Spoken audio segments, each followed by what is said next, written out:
जोशी. खजिनाच्या आजच्या भागामध्ये तुम्हा सगळ्यांचं मनापासून स्वागत. आज खरं तर माझ्याबरोबर माझे 3 मित्र तुम्हाला इथे दिसत आहेत. आज एका विशेष कारणासाठी आम्ही तिघेही तुम्हाला भेटायला आलो आहोत. 27 फेब्रुवारी तुम्हाला सगळ्यांना माहिती आहे, कविवर्य कुसुमाग्रजांचा जन्मदिवस आणि अर्थातच जागतिक मराठी भाषा दिवस. आज या निमित्ताने असं वाटलं की दरवेळेस आपल्या या चॅनलवरनं आपल्या ज्येष्ठ कवींच्या कविता, तुम्हाला आवडलेल्या कविता मी तुम्हाला ऐकवत असते. पण आजचे कवी काय लिहित आहेत, आजचे कवी त्यांच्या कवितांमधनं, त्यांच्या लिखाणामधनं मराठी भाषा कशी जागी, जिवंत आणि प्रवाही ठेवत आहेत, या सगळ्या बाबतीमध्ये आपण त्यांच्याशी गप्पा माराव्यात. म्हणून आजच्या काळातले अतिशय आघाडीचे आणि उत्तम लिहिणारे 3 माझे कवी मित्र आज माझ्याबरोबर माझ्याशी गप्पा मारायला आलेत. तुम्हा सगळ्यांचं मनापासून स्वागत. थँक्यू. संकेत म्हात्रे, श्रीपाद जोशी, आदित्य दौडे या तिघांचंही आपल्या या मैफिलीमध्ये मी स्वागत करते. आणि अर्थातच नेहमीप्रमाणे त्यांच्याशी मनमोकळ्या गप्पा मी मारणार आहे. आज खरं तर कितीतरी दिवसांनी आपण असे सगळे भेटलो आहोत आणि ह्या प्रत्येकाशी मी इंडिव्हिज्युअली माझी ओळख आहे आणि मी त्यांना इंडिव्हिज्युअली वेगवेगळ्या कामांसाठी, कार्यक्रमांसाठी आधी भेटलेले. पण गंमत तीच आहे की जेव्हा सगळे एकत्र भेटतो तेव्हा इतके वेगवेगळे विषय निघतात आणि इतक्या वेगवेगळ्या पद्धतीच्या गप्पा रंगतात. तर तो योग मला वाटतं आज जुळून आला.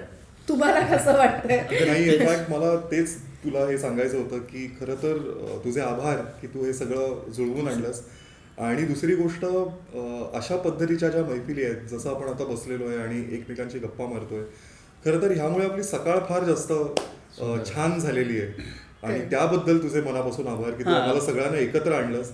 नाहीतर असं आदित्य, श्रीपाद, मी असं एकत्र येणं आणि अशा गप्पा मारणं, कारण रविवार म्हणजे असा दिवस असतो की निवांत, चला आराम करू, आपल्या पद्धतीने जगू. पण माझा कार्यक्रम म्हटल्यानंतर असं झालं की आता उद्या सकाळी उठून लवकर जायचं. कंडक्टरला मी म्हटलं एक स्पृहा द्या. तो म्हटलं काय, म्हटलं एक तिकीट द्या, म्हटलं मला अमक्या ठिकाणी जायचं. अगदी खरं बोललास. कारण कविता अशी ऐकवायची असते कोणाला तरी, पण कोणाला तो कान पटकन सुचत नाही. तर तू आज या निमित्ताने 3 कान उपलब्ध करून दिलेस आणि सगळ्या रसिकांपर्यंत पोहोचवलंस. खूप धन्यवाद तुझे. कमाल. संकेत, श्रीपाद आणि आदित्य, तुम्हाला तिघांनाही मला अशी विनंती करायची आहे की आपण आज राजभाषा दिन साजरा करतो आहोत आणि आपण सगळेच जण लिहायला लागलो, आपली आवड जोपासायला लागलो, ते कुणाच्या ना कुणाच्या तरी ज्येष्ठ कवींच्या कविता वाचून. तर तुम्हाला तिघांना पहिला प्रश्न माझा हा आहे की तुमचे आवडते कवी कोण आणि त्यांचं काहीतरी एखादं छानसं तुम्ही आम्हाला ऐकवणार का? खरं तर ना, हा प्रश्न असा आहे की बाबा तुम्ही श्वास मोजता का, असं आहे. कारण जे काही आम्ही आहोत ते सगळं त्यांचं वाचतोय म्हणून आम्ही आहोत. म्हणजे तुम्ही कुठलाही कवी घ्या, म्हणजे बाबा बोरकर घ्या किंवा आरती प्रभू घ्या किंवा पाडगावकर घ्या किंवा शंकर वैद्य सर घ्या, तुम्ही त्यांचं वाचलेलं आहे म्हणून तुम्हाला मराठीत लिहावं असं वाटतं. खरं तर असं एक नाव घेणं तसं तर खरं तर फारच कठीण आहे. पण मला एक म. देशपांडे नावाचे कवी आहेत नागपूरचे, ते मला माझे फार जवळचे वाटतात आणि मला त्यांची एक तुम्हाला कविता वाचून दाखवायची आहे. अंतरिक्ष फिरलो पण हा कविता संग्रह आहे आणि त्यातली ही कविता आहे, तहान नावाची आहे. फारच फारच गोड अशी कविता आहे. सारा अंधाराचा प्यावा अशी लागावी तहान, सारा अंधाराचा प्यावा अशी लागावी तहान, एका साध्या सत्यासाठी देता यावे पंचप्राण. वावे एवढे लहान सारी मने कळू यावी, वावे एवढे लहान सारी मने कळू यावी, असा लागावा जिव्हाळा पाषाणाची फुले व्हावी. फक्त मोठी असो छाती, फक्त मोठी असो छाती, सारे दुःख मापायाला, गळो लाज गळो खंत काही नको झाकायाला, राहो बनून आभाळ माझा शेवटला श्वास, राहो बनून आभाळ माझा शेवटला श्वास, मना मनात उरो फक्त प्रेमाचा सुवास, मना मनात उरो फक्त प्रेमाचा सुवास. किती सुंदर. वा वा वा, क्या बात आहे. आणि थँक्यू, कारण त्या मानाने म. देशपांडेंचं कधी माझ्या वाचनात आलं नाहीये.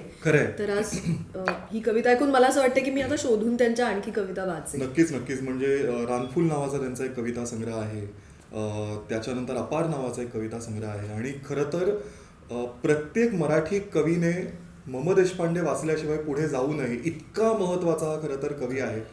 आणि जर असा लांब राहिलेला कवी आहे तर त्याला खरं तर आपण जवळ केलं पाहिजे. जवळ केलं पाहिजे. आणि या हे निमित्ताने आपलं काम त्याची आहे. सुरुवात झाली असं आपण म्हणूया. खरंय खरंय खरंय. आणि तू जसं मगाशी म्हणालीस ना की असं होतं खूपदा की महाराष्ट्रात काय किंवा इतर कुठल्याही भाषांमध्ये लिहिणारे कवी खूप असतात. सगळेच नोन होतात असं नाही, सगळेच सगळ्यांशी परिचित होतात असं नाही. आता तसं तू मगाशी म्हणत होती, आपण मैफिलीच्या अगोदरची आपली जी गप्पा चालल्या होत्या मैफिली, की असं होतं बऱ्याचदा छान छान लिहिणारी कवी असतात आणि ते नाही लोकांपर्यंत तितके पोहोचत. सुदैवाने आपल्याला समाज माध्यमं आहेत, त्यावर आपण त्या कविता टाकतो आणि आपण पोहोचतोय थोडं थोडं लोकांपर्यंत. पूर्वी तर तेही नव्हतं. असं मग हा म्हटला की म देशपांडे असतील किंवा मगाशी मी तुला म्हटलं नाग देशपांडे त्यांचा पीळ कविता संग्रह, त्या संग्रहाने मी फर्ग्युसनला MA करत असताना व लायब्ररीमध्ये संग्रह बघत असताना नाग देशपांडेंचा पीळ माझ्या हाती पडला आणि मी वृत्तबद्ध कवितांशी खेळतच होतो. मला कळत नव्हतं वृत्तांची नावं, लय, ठेका. And that was the first book की जे मी वाचल्यानंतर मला वृत्त जे भिन्न आहे आपल्या वृत्तीमध्ये किंवा आपल्या धमन्यांमध्ये ते झालं. तर तेच आहे, हा सुरुवातीला पण जे बोलला ना की आपण पूर्वसुरींच्या कविता घेऊन त्या पालखीची आपण भुई आहे, ते वाचल्याशिवाय आपल्याला गेट पास नाही. गेट पास नाही. क्या बात. क्या बात आहे, क्या बात आहे, श्रीपाद, वा. तुझा गेट पास कुठला होता? आता परत हा इतकं कन्फ्युजिंग आहे ना सगळं की एक असं कुठलं नाव घ्यायचं किंवा एक असं कुठली कविता वाचायची. म्हणजे एका टप्प्यावर ग्रेसांनी मला इतकं झपाटून टाकलंय की ते झपाटणं आता शेवटपर्यंत सोबत राहणार आहे. नाधो महानोर असतील, नाग देशपांडेंचं आत्ता नाव घेतलं, आरती प्रभू भिनलेलेच आहेत. तर हे सगळे कवी अगदी अलीकडं वैभव जोशीपर्यंत, वैभव देशमुख, ही सगळी लिहिणारी आपल्या बरोबरची लिहिणारी आणि पूर्वीची सगळीच लोक जे सारखे आपल्या डोक्यात असतात, आपण त्यांना वाचत असतो. त्यामुळे एक अशी कुठली कविता निवडणं माझ्यासाठी खूप चॅलेंजिंग आहे. पण मग तरी अनुराधा पाटील सगळ्यांनाच माहिती आहे, त्यांची 10वी की 12वीच्या पुस्तकात, मराठीच्या पुस्तकात एक कविता होती, खूप साधी सोपी सुटसुटीत कविता. मला असं वाटतं की मला तर त्यावेळेस माहीतही नव्हतं की मी कविता लिहील की नाही, पण त्यावेळेची ती कविता ज्यावेळेस मी परत कधीतरी ज्यावेळेस कॉलेजला आल्यानंतर माझ्यासमोर ती आली, ती कविता वाचली आणि मला फ्लॅशबॅक, अरे हे त्यावेळेचं आपण ते वाचलेलं आणि हे किती सुंदर होतं आणि किती साधं होतं ती कविता. इर्शाद. वा, क्या बात आहे.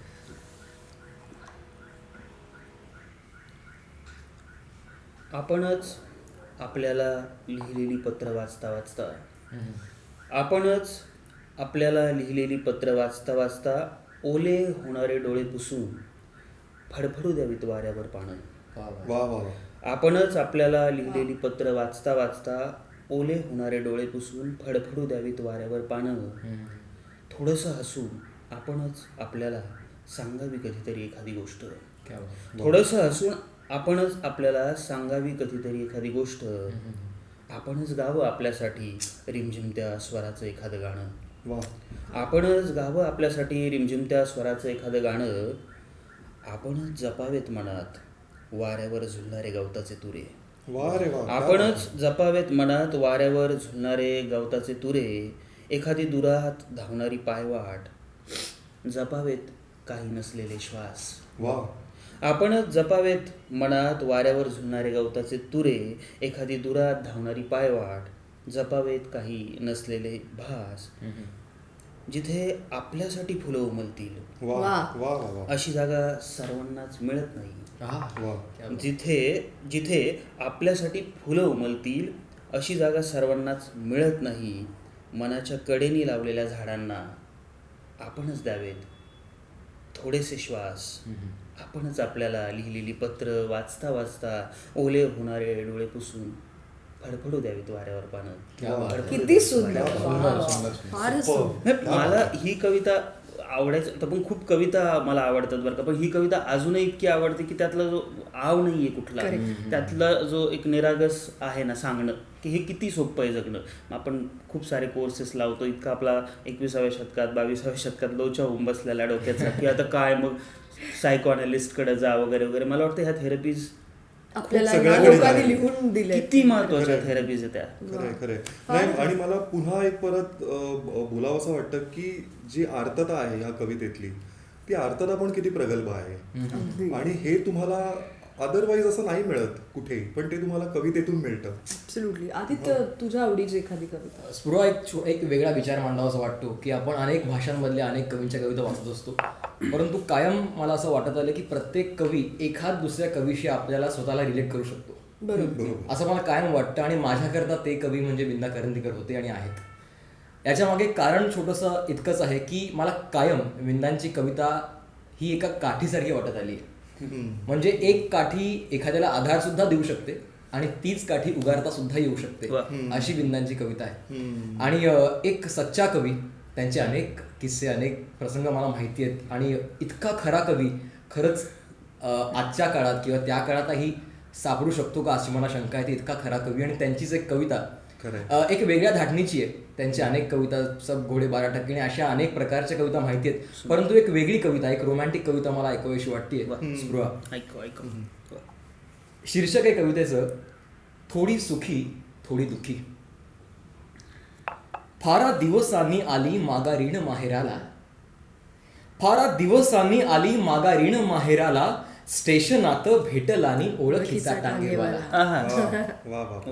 फारा दिवसांनी आली माघारीण माहेराला, स्टेशनात भेटलानी ओळखीचा टांगेवाला, ओळखीचा वाटला तो कोण कोठचाही भ्रांत, ओळखीचा वाटला तो कोण कोठचाही भ्रांत, हसला तो ओळखीने आणि चढली ती आत.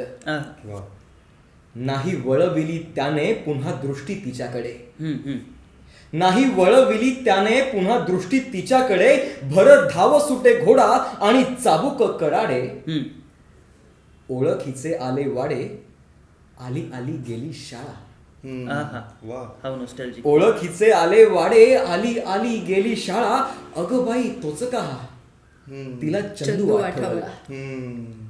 आठवले सारे सारे आठवले त्याचे डोळे, आठवले सारे सारे आठवले त्याचे डोळे, आणि तिच्या काळजात काही थरारून गेले. फारा दिवसांनी आली माघारीण माहेराला, गल्लीतल्या घरापुढे त्याने टांगा थांबिवला. नाही वळविली त्याने पुन्हा तिच्याकडे दृष्टी, नाही वळविली त्याने पुन्हा तिच्याकडे दृष्टी, माहेराला भेटली ती थोडी सुखी थोडी कष्टी, थोडी सुखी. विंदा करंदीकर. हे म्हणजे जवळपास सिनेमा बघतोय असं वाटतं. किती खरं तर एक गोष्ट आहे आणि फिल्म आहे आणि खरं तर ही गोष्टीतून म्हणजे कवितेतून सांगितलेली गोष्ट. प्रत्येक जण आपण त्या गल्लीतून त्या वाटेतून जातो, आपण बघतो ना ते सगळं. ती स्टेशन मधनं उतरली, ती टांग्यात बसली, तिला तो वाडा दिसला, शाळा दिसली. आणि या कवितेमधला जो एक काळाचं जे चित्रण आहे, त्या काळाच्या प्रेमाचं जे चित्रण आहे ते खरंच विलक्षण आहे आणि आज कुठेतरी ते पुन्हा आठवं असं वाटतं. मला आता असं वाटायला लागलंय की आपण आता जितक्या सगळ्या कविता ऐकल्या, ह्याच्या पहिल्या 3 ज्या कविता ऐकल्या, याच्यामध्ये एक गोष्ट फार मला समान वाटली की तुम्ही मंत्रमुग्ध झालात तिन्ही कविता ऐकताना. आणि ही खरं तर त्या सगळ्या कवितांची ताकद आहे की तुम्हाला मंत्रमुग्ध करून सोडते, की जेवढा वेळ तुम्ही ऐकताय तेवढा वेळ तुम्ही इन्व्हॉल्व्ड आहात या सगळ्यामध्ये. अगदी. मी माझ्या अतिशय आवडत्या कवयित्रीची कविता ऐकवणार आहे. लहानपणापासून माझ्यावरती ह्या बाईंचा प्रभाव जितका मला वाटत नाही तितका दुसऱ्या कुणाचाही आहे. आणि एकदा मला वैभव जोशी असं म्हटलंही आहे की इंदिराबाईंसारखं लिहिणं बंद कर, त्यांनी त्यांच्यासारखं लिहून ठेवलंय. सो मी ती कॉम्प्लिमेंट म्हणून घेतली की पण त्यांची स्टाईल लिखाणात यावी इतपत मी त्यांच्या कविता आत्मसात केल्यात असं मला वाटतं. आणि आज या निमित्ताने त्यांची एक कविता ऐकवली. अतिशय सोपी कविता आहे आणि मगाशी जे आपण चित्रमयतेबद्दल बोललो, त्यांनी कवितेतनं चित्र काढलंय. ऐका, कवितेचं शीर्षक आहे कागदावर. कागदावर एक मोठा लांबट असा उभा चौकोन, हे घर. वा, अरे वा, क्या बात. कागदावर एक मोठा लांबट असा उभा चौकोन, हे घर. त्या चौकोनाच्या वरच्या आडव्या रेषेवर 2 समान तिरप्या रेषांनी एक ठेंगणाचा त्रिकोण, हे घराचं छप्पर. त्या चौकोनाच्या खालच्या आडव्या रेषेवर दोन्ही बाजूंना बरीच सारखी जागा सोडून मधल्या रेषेखाली तेवढ्याच समांतर अशा 3-4 रेषा या घराच्या पायऱ्या. त्या चौकोनाच्या त्या मधल्या रेषेवर एक लहानसा लांबट असा उभा चौकोन, हे घराचं दार. आता इथे इंदिराबाई कशा येतात. दारात एकदम एक भावली, दारात एकदम एक भावली, गोऱ्यापान अंगाची, विंचरलेल्या काळ्या चकचकीत केसांची, कपाळावर चंद्रकोरीची, नागभर नथीची, कानात चंद्रबाळ्यांची, गळाभर दागिन्यांची, हातभर बांगड्यांची, पिवळ्या तांबड्या साडी चोळीची, खोचलेल्या पदराची. आहा आहा वा. तिचे काळेभोर मोठे मोठे डोळे जरा बाजूच्या उंच नारळी पलीकडे, 3 डोंगरांच्या मागे पलीकडे, आभाळावर 5-7 पक्ष्यांवर. क्या बात है. काय सुंदर काय सुंदर वा. तिचे काळेभोर मोठे मोठे डोळे जरा बाजूच्या उंच नारळी पलीकडे, 3 डोंगरांच्या मागे पलीकडे, आभाळावर 5-7 पक्ष्यांवर त्याच्या मागून रेशानी रंग पंख पालवीत निघून गेलेले कागदाबाहेर. आहा, क्या बात आहे. वा. त्याच्या मागून रेशानी रंग पंख पालवीत निघून गेलेले कागदाबाहेर. इथे मी स्तब्ध, सगळं काही हरवून, डोळ्यात एक थेंब घेऊन, डोळ्यात एक थेंब. सुंदर वा, क्या क्या बात बात है. वा वा. कलरफुल अशी पोएट्री. ही कलरफुल. सुंदर क्या बात आहे. गर्भरेशीम आणि तू नावाच्या वाचली इतकी सुंदर ती म्हणजे असं ते चढ्या आणि तो ते काय सगळं संवाद दिसत आहे होतं ते. आणि मग पद्मा गोळेंची तू एक कविता वाचलेली ती मी चाफ्याच्या युट्यूबवर झाडा. खूप म्हणजे सुनीताबाईंनी तर ती वाचलेलीच आहे, त्यांनी ती खूपच सुंदर वाचली. त्यानंतर मला ते कंपॅरिझन वगैरे नाही, पण मी खूपदा स्पृहाचीच ती कविता काढून म्हणजे ती तू जी वाचली ती क्या बात. खूपदा ऐकतो ती सारखी ती खूपदा. इतकं ते छान, ती कविताही छान आहे, तू प्रेझेंटही छान केली. मला ते आत्ता परत आठवलं की अरे काय सुंदर कविता ह्या लोकांनी लिहून ठेवल्यात. आणि पण मला असं वाटतं की आपण खरंच तसं म्हणायला गेलं तर खूप भाग्यवान, कारण अशा पद्धतीचं हे सगळं आपल्याला मिळालंय वैभव. आणि दुसरं भाग्यवान अशासाठी की आपल्याला असे पालक मिळाले वा. ज्यांनी हे वाचायला हवं हे आपल्याला शिकवलं. अगदी खरं. म्हणजे सगळ्यांच्या नशिबात ते नसतं, कारण अनेक लोक मी असे पाहिलेत ज्यांना कळतच नाही की काय काय वाचायचं. वाचायचं. आणि त्याच्यामुळे आपली जडणघडण इतकी सुंदर त्यांनी केली आहे. तर पुढचा मला तुम्हाला प्रश्न असा आहे सगळ्यांना, आणि या निमित्ताने प्रेक्षकांनाही मला हे सांगायचं आहे की आज आपल्याकडे मराठी काव्यामधल्या दुसऱ्या जनरेशनचे 2 कवी आहेत. संकेत म्हात्रे हे कवी अरुण म्हात्रे यांचे चिरंजीव आहेत, आणि आदित्य दवणे हे कवी प्रवीण दवणे यांचे चिरंजीव आहेत. आणि इतकी कमाल तुमच्या घरात ही 2 माणसं आहेत. तर तुमचं बालपण कसं होतं? म्हणजे ही कविता तुम्हाला कुठल्या टप्प्यावर भेटली? ती त्यांच्याकडून भेटली? मी 2-3 प्रश्न एकत्र अशासाठी विचारते कारण त्याचीच सलग उत्तरं तुम्हाला देता यावी. आणि श्रीपादला ऑफकोर्स हा प्रश्न मी वेगळ्या पद्धतीने विचारणार आहे, पण आधी मला या दोघांना विचारायचंय की घरात इतके मोठे 2 कवी, त्यांच्या छायेत वाढताना स्वतःची कविता लिहिताना कधी दडपण आलं का? काय वाटलं? त्यांचा प्रभाव तुमच्या कवितेवरती किती आहे आणि त्यांनी तुमची कवितेची भेट कशी घालून दिली? खरं तर ना ह्याचं म्हणजे खूप असं विस्तारित असं उत्तर आहे, पण अगदी साधं सोपं सांगायचं झालं तर जेव्हा आम्ही कविता लिहायला लागलो तेव्हा, किमान हे माझ्या बाबतीत तरी, की जेव्हा मी कविता लिहायला लागलो त्यावेळेला मला काहीतरी जाणवायला लागलं आतमध्ये, आणि माझ्या लक्षात आलं की ही कविता आहे किंवा हे कवितेच्या आसपास काहीतरी जाणारं आहे. पण जर का सांगायचं झालं तर एक खूप सुंदर गोष्ट माझ्या आयुष्यात झाली होती. आम्ही पूर्वी जेव्हा मुलुंडला राहायचो त्यावेळेला आमची एक बाबांनी लिखाणासाठी एक वेगळी खोली घेतलेली होती, आणि तिकडे दर शुक्रवारी हे सगळे कवी जमायचे. तर मग त्यावेळेला तिकडे नलेश पाटील यायचे, नायगावकर यायचे, किशोर कदम यायचे, बाबा सतीश सोळांकुरकर, हे सगळे, किरण येले, हे सगळे कवी तिकडे जमायचे. आणि मग एकमेकांना रात्रभर कविता ऐकवायचे. ओके, रात्रभर. आणि असं नव्हतं की फक्त माझ्याच कविता, फक्त त्याच्याच कविता. रात्रभर कधी कधी उर्दू गजला आम्ही ऐकत बसायचो. रात्रभर नलेश काका गाणी म्हणायचा, नायगावकर कोट्या करायचे, कविता वाचायचे, किशोर काका काही ना काहीतरी एक नवीन काहीतरी कवी घेऊन यायचा किंवा व्हॉट एव्हर. आणि हे सगळं मी बघायचो. ओके, आणि त्या सगळ्याचा कुठेतरी संस्कार व्हायला लागला होता, आणि मला माहित नव्हतं पण हे व्हायला लागलेलं होतं. आणि मला आठवत आहे की कुठल्या तरी एका पॉइंटला मी लिहायला सुरुवात केली आणि मी जाम घाबरायचो या सगळ्यांना, आणि मला कधीच घेऊन नाही जाऊ शकलो, आणि या गोष्टीची फार खंत आहे. आणि जेव्हा माझा पहिला कविता संग्रह आला तेव्हा मी फार घाबरत तो नायगावकरांना जाऊन दिला, आणि त्याने मला एकदा रात्री 2:30 वाजता फोन करून सांगितलं की अप्रतिम कविता लिहिली असते. आणि ही खूप मोठी गोष्ट होती माझ्यासाठी, कारण नायगावकरांनी हे बोलणं हे फार महत्वाचं आहे. तर ह्या सगळ्या कवींचा जो ऍक्सेस मिळाला बाबांमुळे, त्याच्यामुळे कविता आतमध्ये रुजत गेली, फुलत गेली. पण हे झालं एक. दुसरी गोष्ट, आमच्याकडे कवितांची आणि पुस्तकं फार आहेत. तर त्याच्यामुळे सतत तुम्हाला साथ मिळत राहिली या सगळ्या पुस्तकांची आणि तिथून कुठून तरी एक दुसरं वळण मिळालं कवितेचं. तर हे सगळं होत होतं आणि त्याच वेळेला बाबांचे आम्ही कार्यक्रम फार बघायचो. म्हणजे आत्ता जे बाबा करतात कवितांच्या गावाजावे तो मला तोंडपाठ आहे कार्यक्रम, अख्खा कार्यक्रम तो मला तोंडपाठ आहे. आणि मला हे पण माहिती आहे की कुठल्या पॉइंटला नायगावकर कुठला जोक सांगणार ते मला इतकं कळलेलं आहे यातलं. तर ह्या सगळ्यांना मी कार्यक्रम करताना बघायचो आणि मग पुन्हा एकदा कविता कशी वाचावी किंवा दुसऱ्याची कविता आपली म्हणून कशी वाचावी हे मला तिथून कळायला लागलं.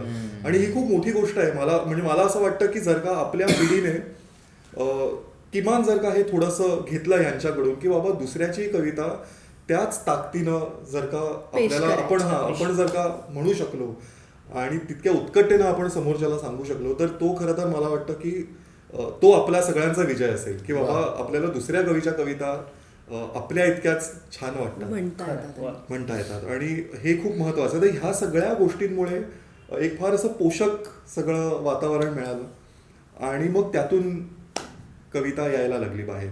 पण असं कधी भीती वाटली की जसं आपण म्हणतो की मोठ्या वृक्षाच्या छायेत नेहमी आपण हे ऐकतो वाक्य की लहान रोपटी तरारत आहेत.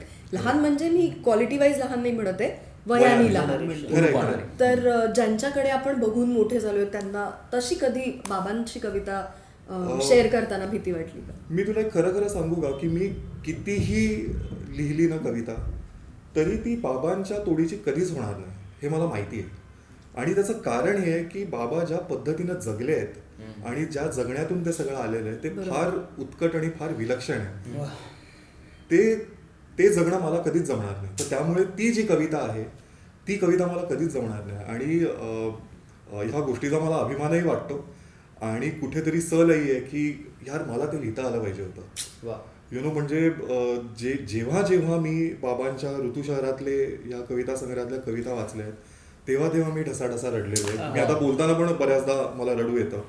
कारण पुन्हा एकदा ज्या विस्तारित पद्धतीनं बाबा जगले आणि त्याच्यातून जे काव्य आलं ते फारच ग्रेट होतं आणि ते ग्रेट आहे खरंच. आणि मला सो राहिली गोष्ट भीतीची तर मला बाबांसमोर कविता वाचताना कधीच भीती वाटली नाही. कारण मला माहित होतं की मी माझी कविता लिहितोय. हा माझा आवाज आहे, हा जसा पण आहे हा माझा आवाज आहे आणि ह्या माझ्या आवाजातल्या माझ्या कविता आहेत. आणि मला हे एक ठाऊक आहे की शेवटी बाबा असले तरी शेवटी हा माणूस कवी आहे.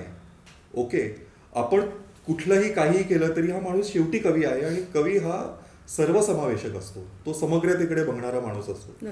तर त्यामुळे असं कधीच झालं नाही आणि असं कधी वाटलं सुद्धा नाही की बाबा अरे आपण आता काय करतोय आणि बापरे आता काय बोलतील बाबा.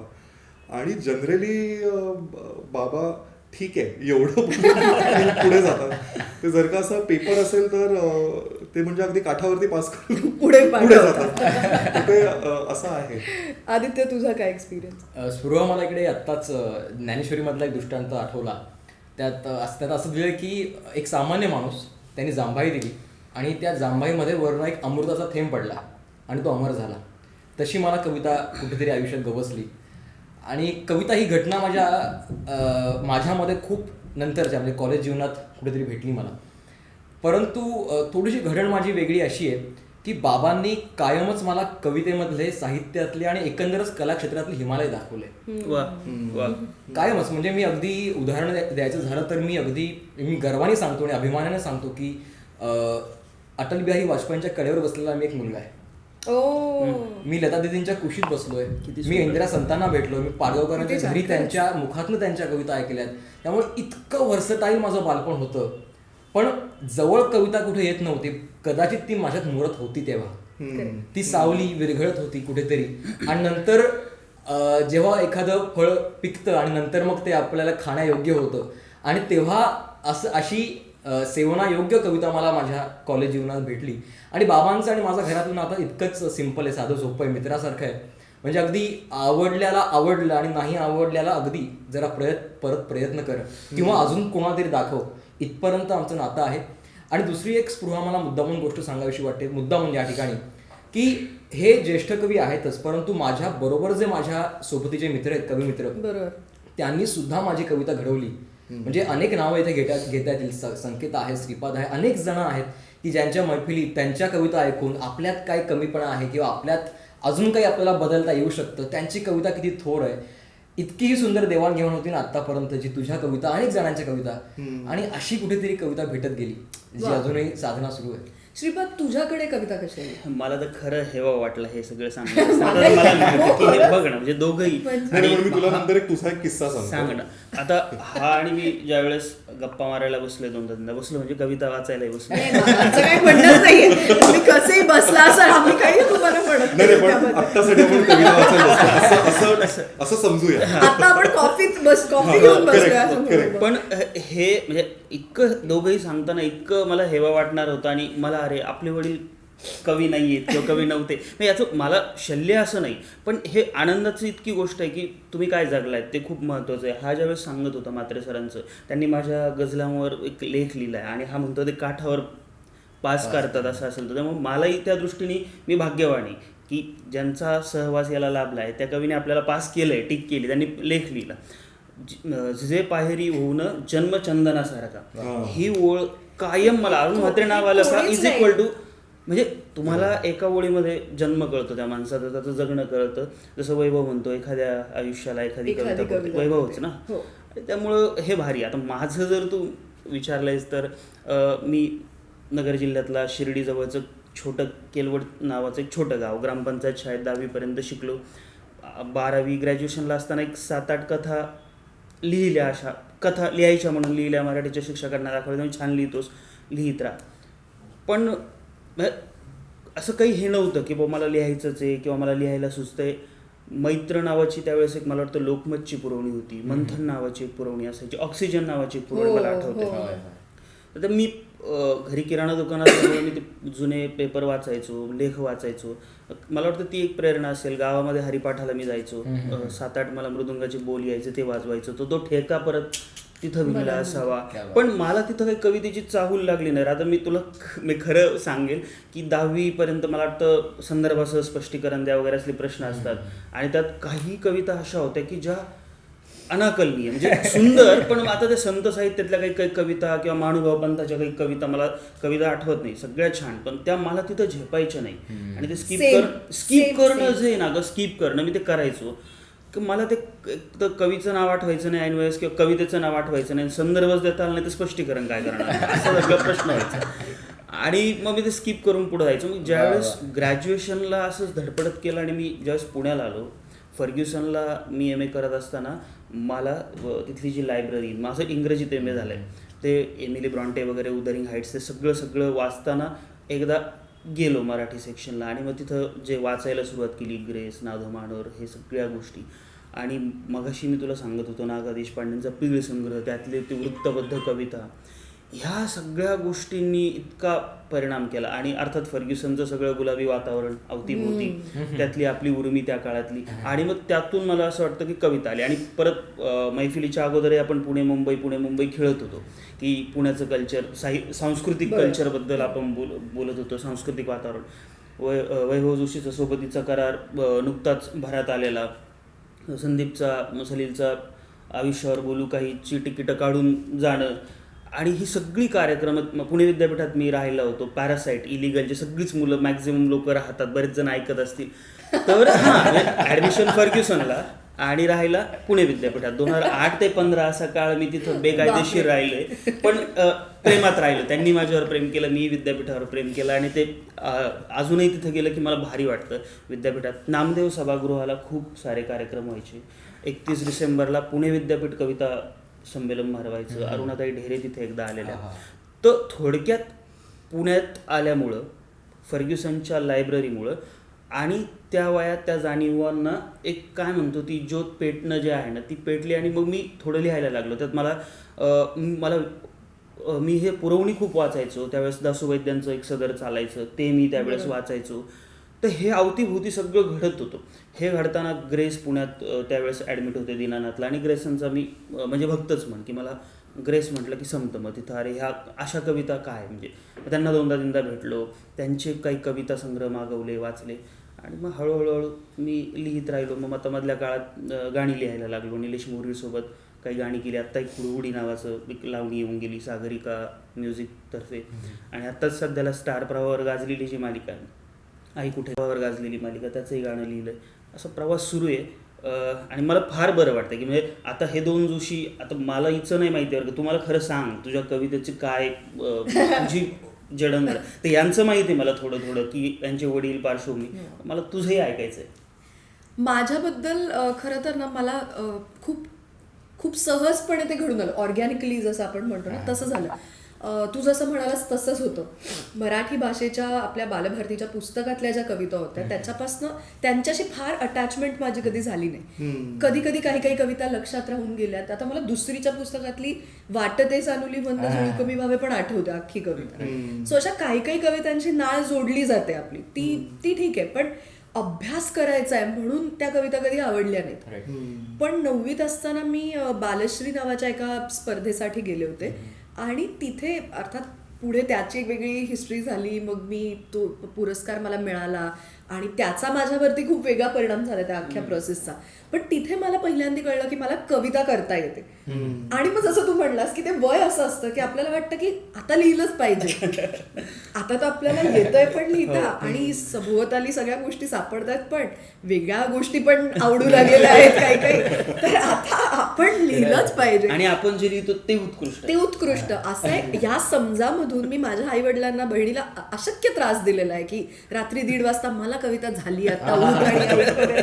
हे सगळं मी केलंय. पण चांगली गोष्ट अशी झाली की जसं जसं हळूहळू वय वाढलं, कॉलेजमध्ये गेले, तेव्हा पहिल्याच काव्य संमेलनाला नलेश दादा भेटले, विद्यार्थी काव्य संमेलन. अरे वा. त्याच्या पुढच्या काव्य संमेलनाला अरुण काका भेटले. अरे वा.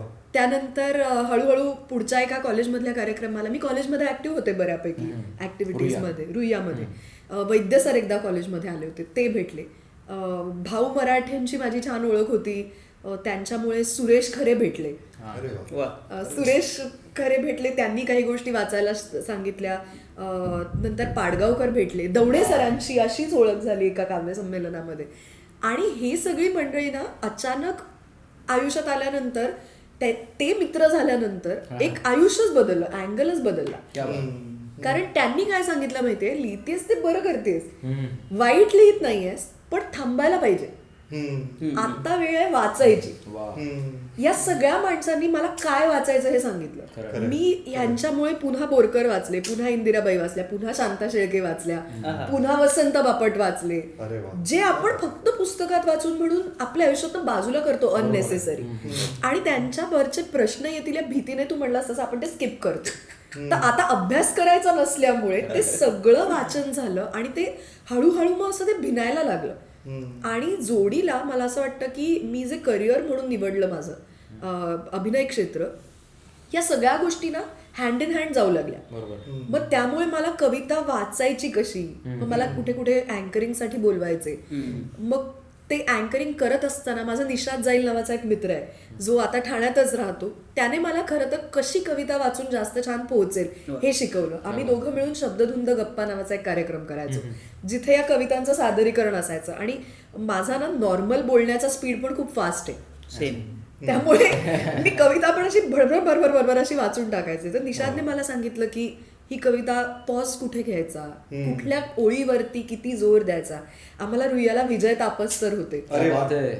विजय तापस सरांची एकदा बोलत असताना तापस सर मला म्हणले की कविता म्हणजे काय, कविता म्हणजे तुम्ही जे एक्सप्रेस करता त्याला सुंदर शब्दांमध्ये एक्सप्रेस करायचं. इतका साधा तो थॉट आहे. आणि जेव्हा तुम्ही आस्वाद घेता एखाद्या कवितेचा तेव्हा तुम्ही तिला काय विचारता कवितेला.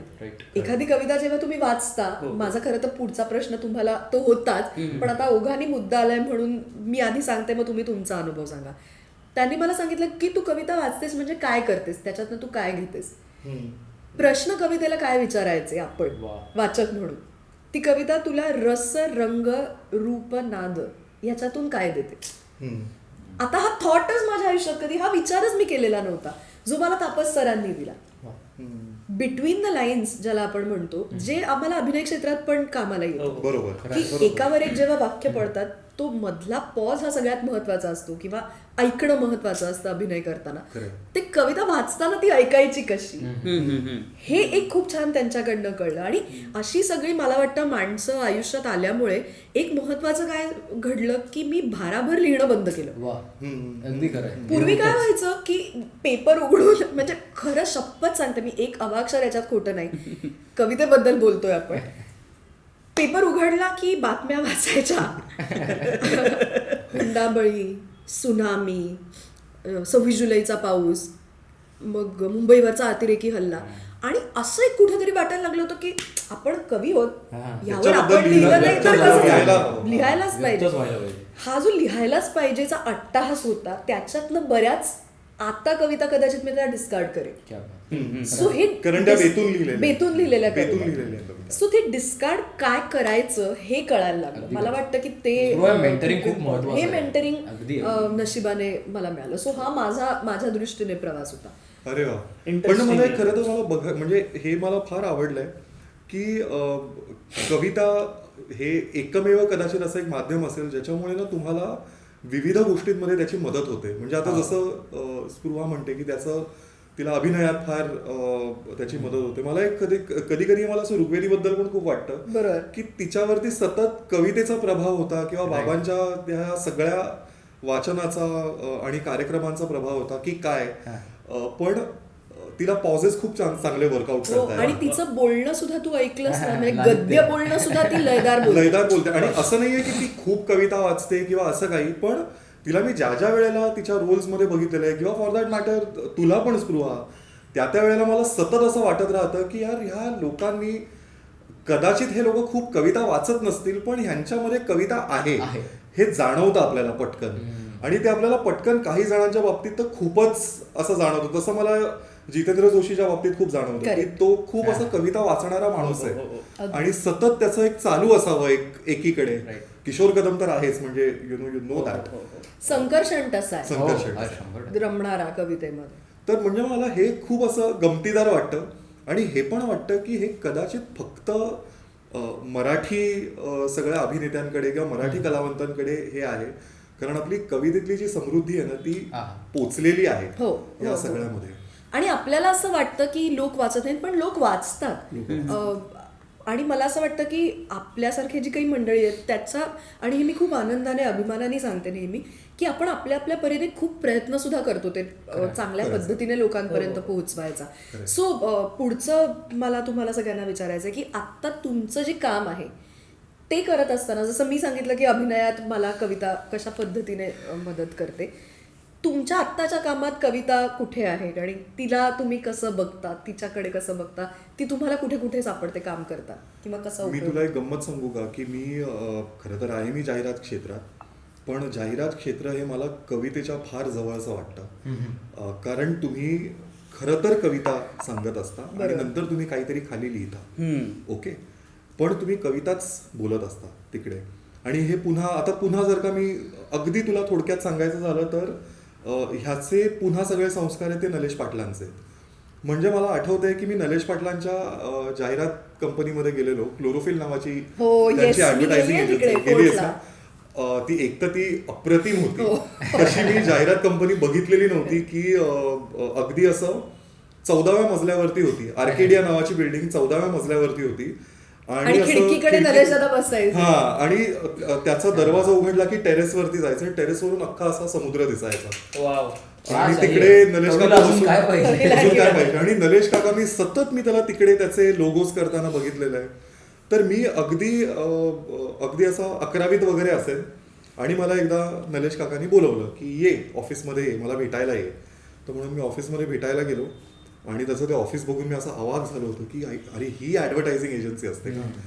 आणि मी असंच त्याला गमतीत विचारलं की तू काय करतोस.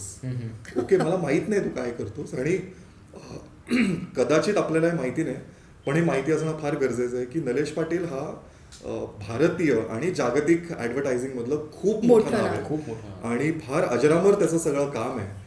आणि मला नलेश काकांनी त्याचा क्लोरोफिलचा लोगो दाखवला ज्याच्यामध्ये असं पान होतं आणि त्या पानाचा पक्षी झालाय. वाव. ओके, हा नरेश पाटीलचा लोगो होता आणि माझ्या लक्षात आलं की यार हा माणूस कवीच आहे. ही कविताच आहे. ही कविताच आहे. आणि नंतर नंतर मी जसजसं त्याचं काम बघत गेलो तसतसं माझ्या लक्षात आलं की यार हा तर कवीच आहे माणूस आणि हा फक्त कागदावरती कविता लिहितोय आणि हा कवितेतून काहीतरी करायचा प्रयत्न करतोय. आणि नंतर मला कुणीतरी विचारलं की तुला काय करायचंय, तर मी सांगितलं की मला तेच करायचंय जे नरेश काका आता सध्या करतोय, मला तेच करायचंय. मला माहित नाही ते काय, पण मला ते करायचंय. आणि त्याच्यामुळे मी ऍडव्हर्टायझिंगच्या क्षेत्रात आलो आणि तिथे काम करतोय आणि किंवा तसंच काम करतोय. तर माझ्या ॲडव्हर्टायझिंगमध्ये मी काम करत असताना मी एकदा नोकरीसाठी मी एका इंटरव्ह्यूला गेलो आणि त्या माणसाला कुठून तरी कळलं, जो इंटरव्ह्यू घेणारा होता, फार अप्रतिम असा माणूस आहे तो ॲडव्हर्टायझिंगमधला. तर त्याने मला विचारलं की त्याने बाकीचं सगळं काम बघितलंच नाही ॲडव्हर्टायझिंगमधलं, त्याला कुठून तरी कळलं की बाबा हा कविता पण लिहितो. तर त्याने सगळं काम बाजूला ठेवलं आणि त्याने सांगितलं तुझी कविता ऐकव. अच्छा. हा आता मला वैभवचा किस्सा आठवला. वैभव जोशीलाही सेम हो, असा अनुभव हो, आलाय. हो, हो. मला वाटतं तुझ्याच माझ्या interview मध्ये कार्यक्रमात तो वैभवला बोलला. बोलला होता. Continue. बरोबर. तर त्याला मी माझ्या 2 कविता ऐकवल्या आणि तो बराच वेळ मग काही बोलला नाही. Wow. आणि त्याने सांगितलं मला घरी सोड. ओके, मग मी त्याला त्याच्या घरी सोडलं आणि त्याने मला फोन केला नाही. त्याने सांगितलं की ह्याला सांगा की उद्यापासून ऑफिसला यायला सुरुवात कर. वा. आणि त्याने कुठल्याही पॉइंटला मला सांगितलं कविता नाही. ऐकून घेणारे मालक असा पाहिजे. इंटरव्ह्यू कधीच कोणाला झाला नसेल. अरे खरंच नाही. आणि हे माझ्यासाठी खूप विलक्षण हो, होतं खरं आहे. की त्याच्यानंतर त्याने मला पहिल्या दिवशी ऑफिसमध्ये बोलवून सांगितलं की संकेत, इथे माझी गरज म्हणजे माझी ही गरज नाही आहे की तू जाहिरात लिहावीस, बरोबर. माझी ही गरज आहे की तू जाहिरातीतून कविता मांडावीस वा. आणि हे तू कर, तुला हे करायला हवं. आणि ही खूप माझ्यासाठी मोठी गोष्ट आहे की तुम्हाला ना जाहिरातीतून कविता लिहिता येते. करेक्ट. किती ओके, आणि तुम्हाला माणसाची अवस्था काय आहे ही सांगता येते. आणि जितकं तुम्ही त्या माणसाच्या जवळ जाता तितकं तुम्ही रिलेट करता त्याला. खरं. आता हा एक वेगळा मुद्दा आहे, पण कविता ही अशी गोष्ट आहे पुन्हा की ती तुम्हाला सगळ्यांनाच रिलेट करते आणि म्हणून ती जाहिरातीत फार जास्त वापरली जाते. अगदी खरं. बरोबर. आणि म्हणून तुम्ही अजून अजून लिहू लिहू शकता. ते दोन्ही एक्सप्रेशनचेच माध्यम आहे. खरं आहे. आणि पुन्हा हे खूप इंटरेस्टिंग आहे की तुम्ही जर का बघितलं ना तर ॲडव्हर्टायझिंगमध्ये कवी मंडळी खूप होती. म्हणजे आता जसे नरेश पाटील होते, अरुण कोलटकर होते, वसंत बापट, वसंत बापट, संदीप संदीप खरे. मी तुम्हाला तेच सांगतो की आता ही जर का नावं एक एक यायला लागली तर तुमच्या लक्षात येईल की काय काम करून ठेवलेलं आहे आपण.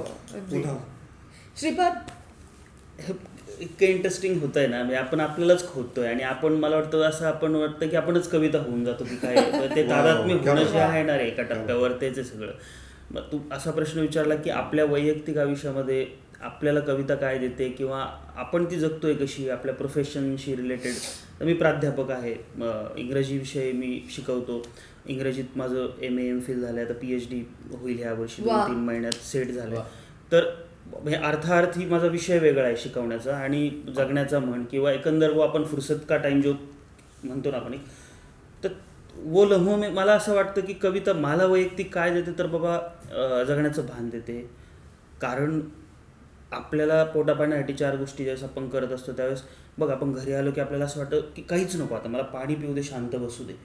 कवितेच्या बाबतीत मला असं होतं की मला जे सुचतंय किंवा सुचून झालंय आणि मनाला वाटतं की हां मला काहीतरी लिहायचं होतं, मी ते व्यक्त झालोय.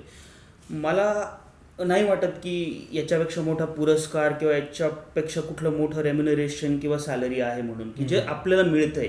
एखादी कविता आपण लिहून जातोय, एखादं पुस्तक आपलं कालावघात येतंय, एखादं गाणं येऊन जातं आणि मग ते ठीक आहे, तात्पुरतं लोक तुमचं कौतुक करतायत, तुम्हाला मेसेजेस येतात, फोन येतात की छान गाणं झालं, छान पुस्तक आहे, ते आपल्याला आवडतं.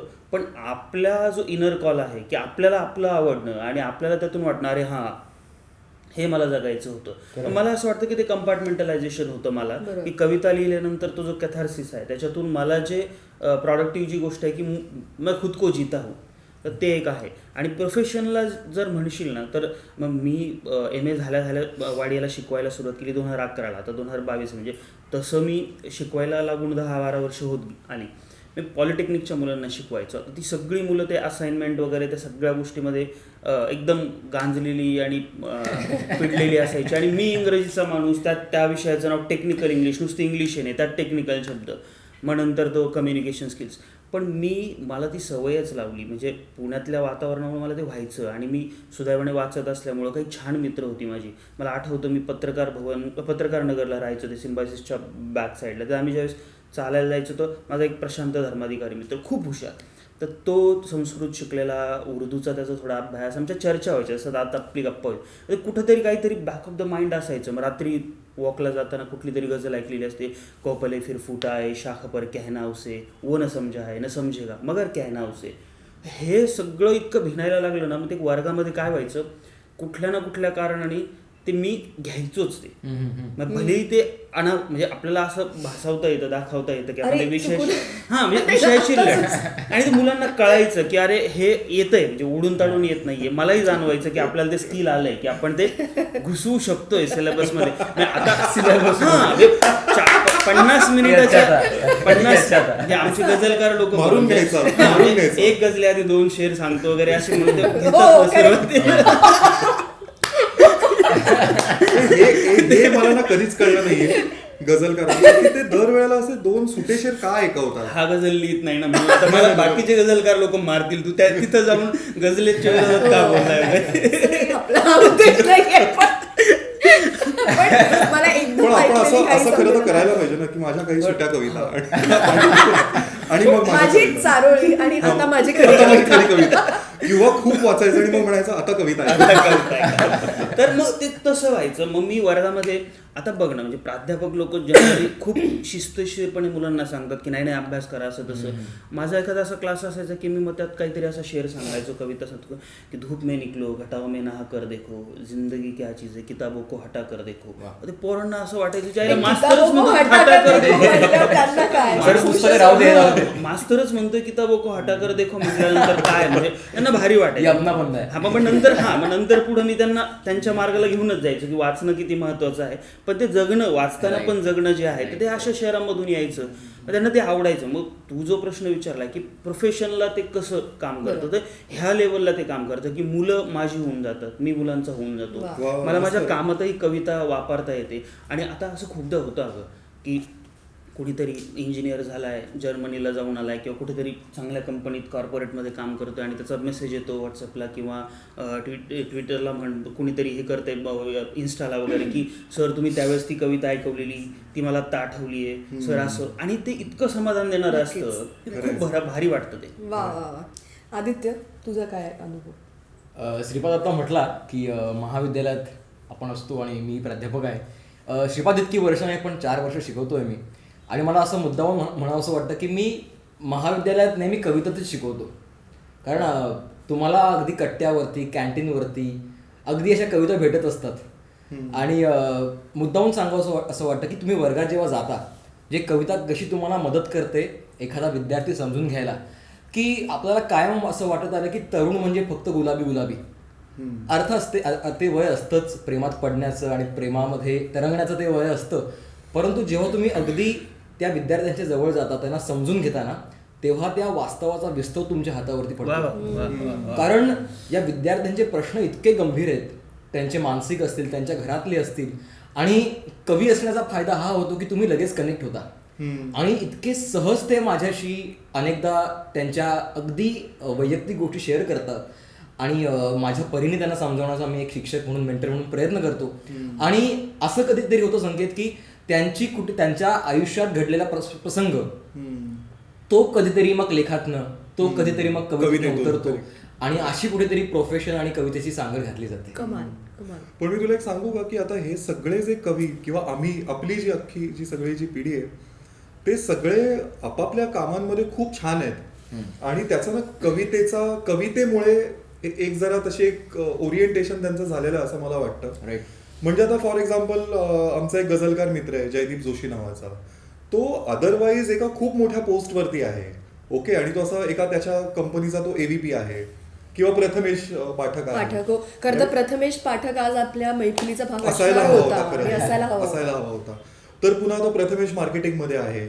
मग त्याच्यानंतर आमचा एक दुसरा मित्र आहे प्रथमेश तुगावकर नावाचा, तो सुद्धा प्राध्यापक आहे आणि तो सुद्धा शिकवतो. असे जर का तू असे सगळे बघितलेस ना, तर खूप सुंदर आणि त्यांच्या प्रोफेशनमध्ये फार असे अप्रतिम सगळे वेगवेगळ्या पोझिशन्सला आहेत. पण कवितेच्या बाबतीत त्यांचं खूप असं जवळचं सगळं नातं आहे. आणि मला सतत असं वाटतं की हे कविता खूप छान जगतात, त्यामुळे यांना छान आयुष्य पण जगता येतं. करेक्ट. आणि मगाशी श्रीपाद बोलत असताना ना मला एक असा विचार मनात येऊन गेला की आपण आता जे चौघं इथं बसलोय आणि असंख्य लोक असे आपले मित्र बाहेर आहेत, त्या सगळ्यांमध्ये इतका सुंदर कॉमन धागा काय माहितीये की सगळ्या बाकीच्या लोकांना ज्यांना कविता आपलीशी करून घेता येत नाही, अशी आपण कॅटेगरी म्हणूया बाकी काही म्हणण्यापेक्षा, ज्यांना कविता आपलीशी करून घेता येत नाही ना, त्यांचा आनंद त्यांना बाहेरच्या गोष्टींमध्ये शोधायला लागतो. आपण आपला आनंद आपल्यासाठी तयार करू शकतो. ही इतकी सुंदर गोष्ट आहे या सगळ्यामधली. आपण गेल्या जवळपास तासाभरापासून जास्त झाला आता, कळलंही नाही किती कसा वेळ गेला मारताना गप्पा.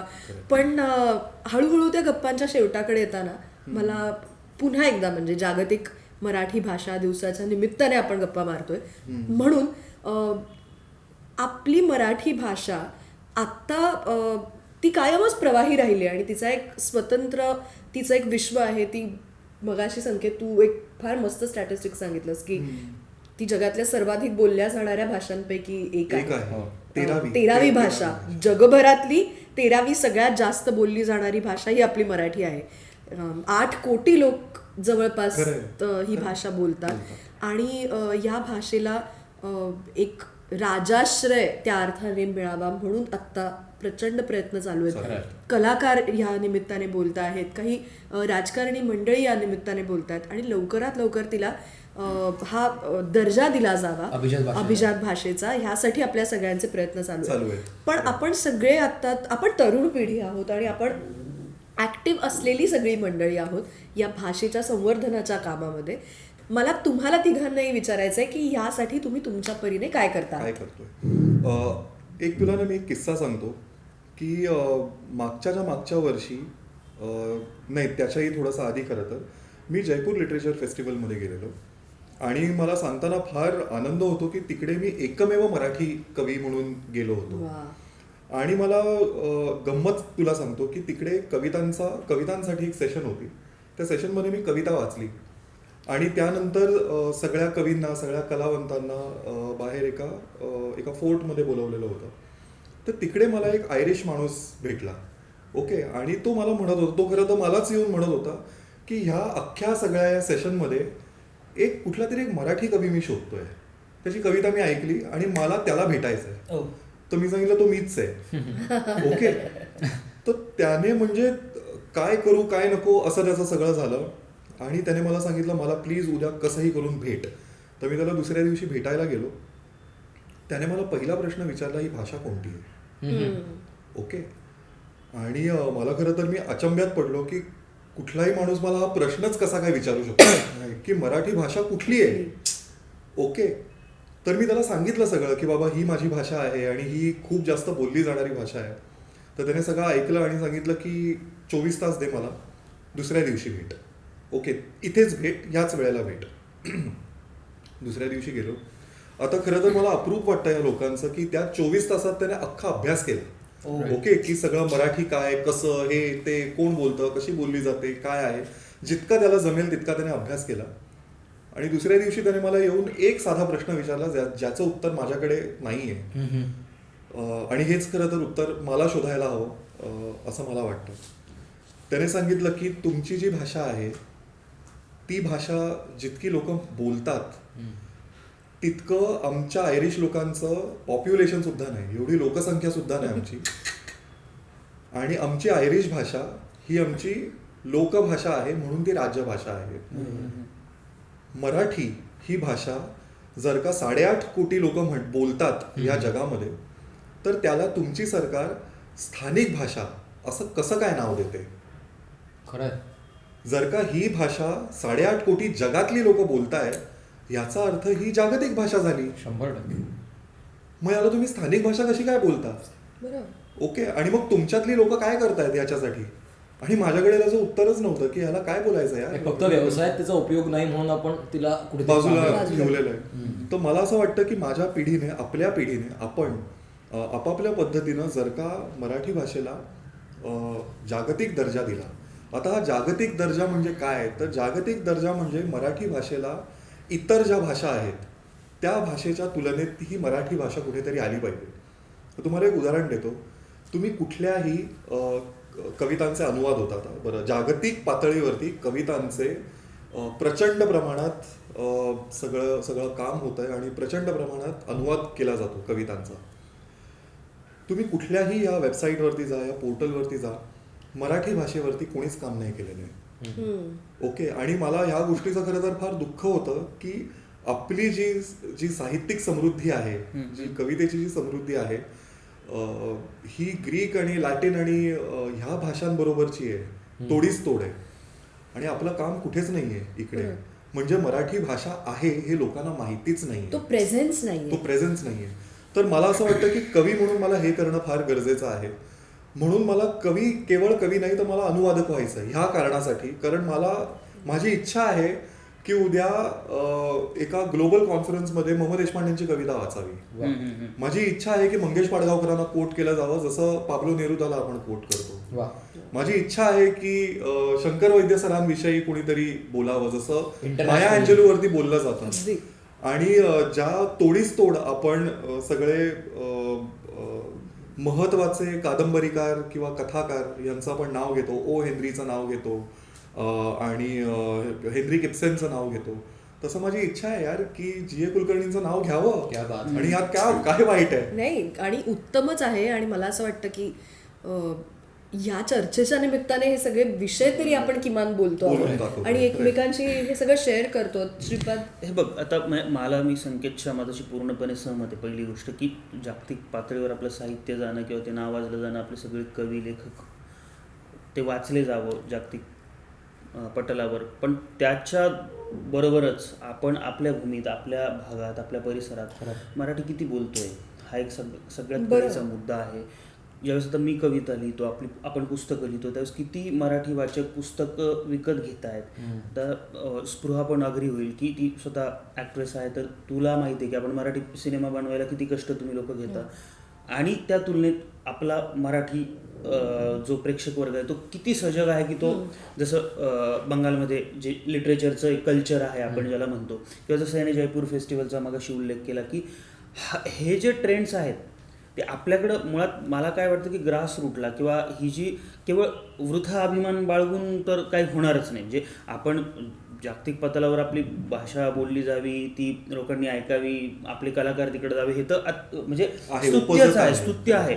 पण मग जर आपली नीव ज्याला म्हणतो ना की ग्रास रूटला लोकांनी वाचणं गरजेचं आहे, की आपण असं वाटतंय मला की आपण दूर होत चाललोय सगळ्या गोष्टींपासून, की आपल्याला आधार मिळतोय बोलताना, मराठीचा आधार, इंग्रजीचा आधार मिळतोय, हिंदीचा मिळतोय.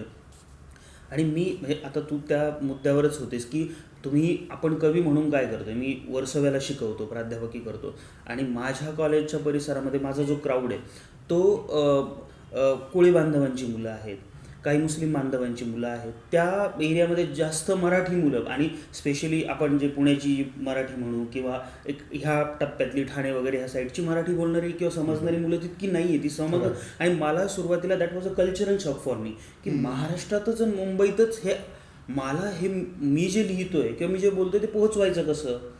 कारण मराठी स्टाफ जो आहे, मराठी शिकवणारा, त्याला सुद्धा तो लाईक हा शब्द मी ऐकलेला नाही, तुम्ही हे जे बोलताय ते, त्यांना ते सुंदर वाटायचं. मग तिथं आलो की मी त्या कॉलेजला 5 वर्षापासून शिकवतोय. आणि सुदैवाने आपलं म्हणजे कुठलंही सरकार असू दे, सकारात्मक काही गोष्टींमध्ये आहे. मराठी भाषा संवर्धन पंधरवडा आत्ता त्यांनी यावर्षी, दरवर्षी असतो, आत्ता राबवला. आपण विद्यापीठांनी इन्स्ट्रक्शनच दिलेले असतात सरकारच्या मार्फत की प्रत्येक कॉलेजेसनी मराठी भाषा दिवस साजरा करायचा. तर मी म्हणजे एक नियमित आमच्या कॉलेजकडून एक फंडच तयार करून घेतला की मला जागतिक भाषा दिवस आहे, मराठी भाषा दिवस, तो मला फेब्रुवारी साजराच करायचा आहे. आणि 5 वर्षापासून, आता संकेतलाही मी एकदा बोलवलं होतं माझ्या कॉलेजला, तर मी 5-6 कवी माझ्या कॉलेजला दरवर्षी बोलवतो आणि कवी संमेलन त्या दिवशी घेतोच. हे 5 वर्षापासून. यात माझं असं काही नाही आहे. तिथं बसलेल्यांपैकी ह्या कविता संमेलनाच्या निमित्ताने एखादा जरी कवी जन्माला आला, आणि नाही जन्माला आला कविता, पण मराठीत एवढं जे म्हणजे पोहोचलं तरी आपल्याला मला वाटतं. कारण हा जे म्हटला ना की, आणि जी नावं सांगितली हेनरी किप्सेन वगैरे, तर रॉबर्ट फ्रॉस्ट म्हणजे the darkest evening of the year ही ओळ मी ज्यावेळेस वाचतो ना त्यावेळेस मला इकडे ग्रेसची कविता पण लक्षात येते ना की भयथले संपत नाही, माझं तुझी आठवण येते, मी संध्याकाळी गातो तू मला शिकविली गीते. पॅरल टू दॅट आपलंही तितकं समृद्ध आणि सजग, त्याच्याशी तुलना म्हणून नाही पण तितकंच समृद्ध आहे. आणि मुळात काय की आपल्याला त्याची जाण आहे नाही हा भाग वेगळा. आता ती कशी क्रिएट करायची म्हणजे सरकारी पातळीवर किंवा जो तो ज्याच्या त्याच्या प्रोफेशनमध्ये ॲज अ पोएट म्हण, ॲज अ प्रोफेसर म्हण, ॲज अन ॲक्ट्रेस, आता हे कसं करता येईल की इतर भाषांचा दुस्वास न करता आपली भाषा आपण पोहोचू कशी. आता मी मराठी भाषा संवर्धन पंधरवड्यासाठी 15 दिवसापूर्वी कॉलेजमध्ये कार्यक्रम घेतला आणि I am very proud to say की नॉन मराठी माझे प्राध्यापक वर्ग किंवा स्टुडंट्स पण की ते जाणीवपूर्वक व्यवस्थित ऐकत होते आणि ते मराठीत दाद देत होते किंवा त्यांनी मला नंतर सांगितलं की सर आम्हाला आवडलं किंवा would like to learn this language. मला वाटतं की हे जर इतरांना वाटतं की ही भाषा गोड आहे आपण शिकावी इतर परभाषिक लोकांना, तर आपल्याला तर आपलंच कळलं पाहिजे रे. सारखी गोष्ट आपल्या मराठीत आहे. म्हणजे संत साहित्याचं तर काय नाही, मला तुकाराम म्हणजे आपण मरेपर्यंत आपल्याला असं वाटेल की अरे ही गाथा आपल्या जवळ असावी. इतकं सुंदर सगळं आहे. म्हणजे संत साहित्यापासून तर अगदी आतापर्यंत लिहिणारी सगळी आपली समवयस्क मित्रमंडळी वगैरे, तर हे पोहोचणं गरजेचं आहे. आणि मला वाटतं तू मी आपण सगळे तर प्रयत्न करूच, पण आपल्या बरोबरीनं प्रयत्न जो कॉमन रीडर आहे सर्वसामान्य वाचक, की आपली कला आपली भाषा आपणच पोहोचवू शकतो हे त्यांना ज्यावेळेस कळलं ना तर ते होईल. आपली वृत्तपत्रही चांगलं भूमिका बजावत आहेत आम्हाला आणि सुदैवाने आपल्याला समाज माध्यमं मिळालेली आहेत. खूप that's a great thing for us. हा जो समाज माध्यमांचा मुद्दा आहे ना त्यामध्ये मी ॲडिशन एक फक्त माझी करते की तुझ्याकडे याच्या आधी आदित्य मी काय करू शकते माझ्या परीने. मला माहिती आहे की सोशल मीडियावरती मला एक ॲक्टर म्हणून उत्तम फॉलोईंग आहे. मी त्या फॉलोईंगचा उपयोग माझी साहित्यिक आवड किंवा माझी जी भाषेची आवड आहे ती लोकांपर्यंत पोहोचवण्यासाठी करायचा प्रयत्न करते. मग माझा यूट्यूब चॅनल असेल किंवा Facebook page, Instagram page, Twitter page, आम्ही एक लोपामुद्रा नावाचा एक उपक्रम सुरू केला होता. आता गंमत म्हणजे या उपक्रमाची सुरुवात कुठून झाली, लोपामुद्रा पुस्तक जेव्हा प्रकाशित होणार होतं तेव्हा असं वाटलं की समाज माध्यमांचा उपयोग करून पूर्ण सेल्फिश हेतू होता, अत्यंत स्वार्थी, की लोकांना कळावं की पुस्तक आले आणि ते लोकांनी घ्यावं. हा माझ्या दृष्टीने स्वार्थी हेतू तो उत्तम साध्य झाला. लोपामुद्राची पहिली आवृत्ती प्रचंड खपली, दुसरी आवृत्ती सुद्धा संपली. पण त्यासाठी आम्ही जे पेज सुरू केलं हळूहळू माझ्या लक्षात आलं की ह्या पेजला खूप लाईक्स आहेत. त्यावेळेपर्यंत काहीतरी 5,000 लाईक्स मिळालेले होते. मग मला असं वाटलं की एवढा जो बेस तयार झालाय, आज एखादा कार्यक्रम आपण जेव्हा करतो तेव्हा सुद्धा आपला मॅक्सिमम नंबर ऑफ ऑडियन्स काय असतो 250 ते 300. इथे मला आत्ताच 5,000चा समजा ऑडियन्स मिळालाय तर मी तो वाया कशाला घालव. मग त्यातून एक कल्पना आली की आपल्याला आवडणारी एक कविता रोज आपण या माध्यमातून लोकांना दिली तर. मग आम्ही काही मित्रांनी एकत्र येऊन, आणि मला खूप आनंद आहे या गोष्टीचा की ही जी माझी टीम आहे लोपामुद्रासाठी काम करणारी, माझ्याकडनं एकही पैसा घेत नाहीत. उदय कर्वे, मंदार फडके, अमृता आणि सचिन अशी जी आमची टीम आहे, आम्ही पोस्टर बनवतो. आज जवळपास 500 पेक्षा जास्त कविता आम्ही गेल्या 5-6 वर्षात लोकांपुढे रोज आणल्यात. रोज एक कविता. साधा विचार काय आहे की एक कविता पोस्ट केल्यानंतर प्रत्येकाला तू म्हणलास तसं जाऊन पुस्तक विकत घेऊन वाचायला कदाचित वेळ नसेल, पण स्मार्टफोन प्रत्येकाच्या हातात आहे. एका क्लिकवरती जेव्हा मी अपलोड करते तेव्हा ते त्या 3,000, 5,000, आता तो आकडा वाढत 50,000 लोकांपर्यंत गेलाय. त्या 50,000 लोकांना रोज एक कविता वाचायला मिळते आणि त्यांच्या आयुष्यातली 5 मिनिटं समजा ती रोज एक कविता वाचून काहीतरी त्यांना नवीन मिळणार असेल तर माझी खात्री आहे त्या 50,000 5 तर लोक असे होतील तयार की जे ह्या जाऊन पुस्तक विकत घेतील पुढे. सो हा मला असं वाटतं की माझ्याकडून मी काय करू शकते तर मी हे करू शकते. पण मी तुला एक सांगू स्पृहा, आमच्या तिघांपेक्षाही जास्त समाज माध्यमांचं तुला मिळालेला ऍक्सेस आणि त्यामुळे तुझ्यावरची जी जबाबदारी ती खरं तर म्हणजे कवी म्हणून आमची जबाबदारी आहे. ओके, पण आम्हाला मिळणारं एक्सपोजर आणि तुला मिळणारं एक्सपोजर यात खूप मोठा फरक निश्चित. ओके, आणि म्हणून मला असं वाटतं की आमच्या तिघांपेक्षा खूप जास्त ही तुझ्याकडे जास्त केपेबिलिटी आहे. की पण मला असं वाटतं की कुठेतरी एकदा म्हणजे माझी इच्छा आहे, पर्सनल इच्छा आहे की स्पृहा जोशीने मराठी कवितेचा कार्यक्रम लंडन मध्ये करावा. पण ऍब्सोल्युटली आता तुला गंमत मी फक्त नाही, Setting in आधीच fact, लावून मी तुला एक गंमत सांगते. अमेरिकेत BMM झालं तेव्हा अरुणाताई, मी आणि सुबोध आम्ही एक फक्त मराठी कवितांचा कार्यक्रम केला होता. त्याच्यानंतर ऑस्ट्रेलियामध्ये जेव्हा गाण्याच्या कार्यक्रमासाठी मला निवेदन करायला म्हणून मिळालं होतं तेव्हा अजित परब आणि मी, अजितदादा माझ्या बरोबर होता त्या कार्यक्रमामध्ये. तर अजितदादा आणि मी दुसऱ्या दिवशी त्या कार्यक्रमाव्यतिरिक्त एक आमच्या आवडीच्या कवितांचा कार्यक्रम तिथं केला. सो या निमित्ताने ऑस्ट्रेलियामध्ये म्हण किंवा आणि आता मला असे असंख्य लोक जगभरात माहिती आहेत, वेगवेगळ्या देशांमध्ये माहिती आहे, ज्यांना या कविता ऐकायच्या आहेत, ज्यांना आता आपण काय करतोय हेही ऐकायचंय. आणि मला असं वाटतं आज आपण ह्या ज्या गप्पा मारल्या त्या गप्पा जे जे प्रेक्षक ऐकतील त्यांच्याही मनात ही इच्छा तयार होईल की आपण पूर्वसुरींपासूनच या गप्पांची सुरुवात केली. आपण कुसुमाग्रज, बाभो बोरकर, विंदा करंदीकर, वसंत बापट, शांता शेळके, इंदिरा संत, ही आरती प्रभू, नाधो महानोर, ग्रेस, ही सगळी नावं घेत घेतच मोठे झालो आणि आपल्या आयुष्यात त्यांचं कॉन्ट्रीब्युशन हे असणारच आहे.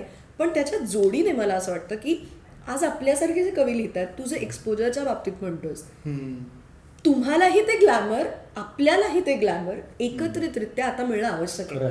आपल्या कवितांची फरमाईश कधी होणार हा माझा प्रश्न आहे. आणि त्यानिमित्ताने मला म्हणून असं वाटतं की आज हा कार्यक्रम संपत आता आलाय आणि आता आम्ही तो संपवूच, आमची एक एक कविता तुम्हाला ऐकू. पण त्याच्या मागची इच्छा ही आहे की हा कार्यक्रमाचा शेवट हा या गप्पांचा शेवट नसावा, ही कुठेतरी एक नवीन सुरुवात व्हावी. संकेत म्हणाला तसं हे ग्लॅमर आणि हे एक्सपोजर आम्हा सगळ्यांना कवी म्हणून मिळावं. आणि एक अभिनेत्री म्हणून ते आहे, नो डाऊट अबाउट इट.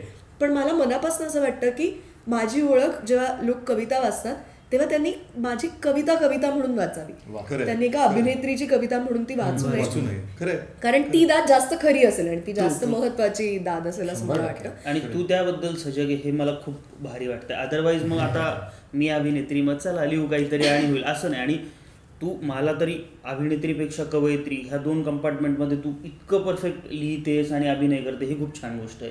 कारण तुम्हाला ते चालून जाऊ शकतं असं नाहीये तिचं, हे खूप महत्वाची गोष्ट आहे. थँक्यू. आणि आता शिल्पांना प्लीज कार्यक्रम दे. मला आता कॉफी तिने दिली ना उरलेली तरी चालेल कार्यक्रम झाला. आणि आता मात्र लंडनचं सेटिंग आधीच शेजारीच होतं, ते लावून नाही, पण आता ह्याचा विचार खरोखर आणखी सिरियसली करावाच लागेल असं मला वाटायला लागलंय. आणि आपण ते डेफिनेटली प्लॅन करूया आणि एक कॉन्क्रीट काहीतरी घेऊन आपल्या प्रेक्षकांसमोर जाऊया. माझी खात्री आहे लॉकडाऊनच्या कोविडच्या काळामध्ये ऑनलाईन कार्यक्रमांना ज्या पद्धतीने आपल्या प्रेक्षकांनी सपोर्ट केलाय, ऑनलाईन नाटक एक आम्ही सादर केलं, नेटक म्हणून, त्या नाटकाला आपल्या प्रेक्षकांनी उचलून धरलं. तर मला असं वाटतं की जर आपण मनापासून आणि जेन्युनली काहीतरी त्यांना सांगायला गेलो तर ते नक्की आपल्याला साथ देतील. आणि आता आपल्या चौघांची एक एक कविता आपण ऐकूया सगळ्या प्रेक्षकांना. आधी ते आपण कविता तुझ्यापासूनच सुरुवात करूया ऐकायला. पण त्याआधी मगाशी गप्पांच्या ओघामध्ये तुझं जागतिक पातळीवर आपली भाषा कशी पोहोचवायची हा मुद्दा तुझ्याकडनं ऐकायचा राहिलाय. नाही स्पृहा, इतकंच म्हणजे जास्त मी बोलणार त्याबद्दल, कारण आपण सगळ्यांनीच खूप वैध मुद्दे तुम्ही मांडलेले आहात. परंतु इतकंच सांगेन की आपण मराठीबद्दल आता जे बोलतोय ते भारतात अनेक राज्यांमध्ये त्यांच्या त्यांच्या भाषांविषयी बोललं जात आहे. म्हणजे अगदी गुजराती माणूस सुद्धा गुजरातीबद्दल चिंतित आहे, बंगाली माणूस सुद्धा बंगालीबद्दल चिंतित आहे. त्यामुळे हा एक भारतीय मुद्दा आहे. मला दुसरा एक मुद्दा या ठिकाणी मांडावा असा वाटतो की आज मी जेव्हा संमेलन अटेंड करतो किंवा ज्या कार्यक्रमांना मी जे कार्यक्रम अटेंड करतो, मला कायम असं वाटत आलं की सादरकर्ता आणि प्रेक्षक ह्याच्यामध्ये एक भली मोठी भिंत असते. कायम मला वाटत आलं की हा जो सेलिब्रिटी नावाचा जो कन्सेप्ट आज डेव्हलप झालाय तो असावाच, ती एक छान गोष्ट असते आणि आपण ती मिरवावी आणि ती अभिमानाने मिरवावी. परंतु आज यात सादरकर्त्याचा कार्यकर्ता झाला पाहिजे आणि तो माणसामध्ये उतरून, श्रोत्यांमध्ये उतरून, रसिकांमध्ये उतरून त्याच्या मनापर्यंत कसं जाता येईल. म्हणजे आज स्टेज फक्त इथे आणि तुम्ही इथे बसा असं नको, तर तुमच्यामध्ये उतरून आम्ही कविता वाचतो, तुमच्यात आम्ही कविता वाचतो असं कुठेतरी झालं पाहिजे. पण तू खरं तर बघितलंस का की पाडगावकर असतील किंवा मग त्याच्यानंतर कवितांच्या गावाजावेची जी टीम असेल, मग गोव्यामध्ये विष्णू सूर्या वाघ असेल, पुण्यामध्ये पुन्हा सुरू झालं पाहिजे. ही लोक कार्यकर्ते म्हणून जायचे Correct. लोकांमध्ये अगदी खरं, अगदी खरं. आणि ते रुजायचे. म्हणजे जरी आपण सुरेश भट म्हणालो ना तरी पण सुरेश भटांचे कार्यक्रम अजरामर होते. नाही अगदी हे मुद्दाम आणि सुधीर मोघ्याने किती छान सुधीर त्यांच्या मोघे. कार्यक्रमातनं कविता ऐकवल्या. आपल्या बापट हो अरे क्या बात आहे. त्यामुळे ह्या सगळ्या गोष्टी आहेत. आणि जर का मी थोडंसं माझ्याबद्दल सांगितलं की आपण काय करू शकतो मराठीकरता, आणि मी जो काही थोडाफार खारीचा वाटा तिकडे उचलला आहे. लॉकडाऊनमध्येच स्पृहा मी छत्रपती महाराजांचं जे समग्र चरित्र आहे ते 34 भागांमध्ये हिंदीमध्ये सांगितलं वा. हो.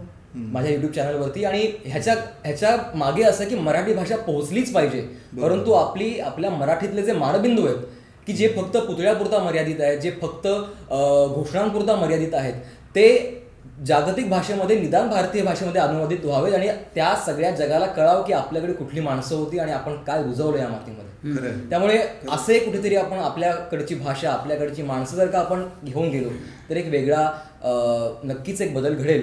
आणि अशाच धाटणीवरची एक कविता जी मी अनेक संमेलनं मी आयोजित केली, अटेंड केली, आणि त्याच्यामधनं जो एक माझ्यामध्ये एक राग आला की बाबा हे तुम्ही काय करताय, म्हणजे समोर 50 कवी आणि खाली 5 श्रोते, तुम्ही खरंच कविता पोहोचवताय का, तुम्ही फक्त स्वतःला पोहोचवताय. बरोबर. या रागामधून स्पृहाची माझी कविता आली.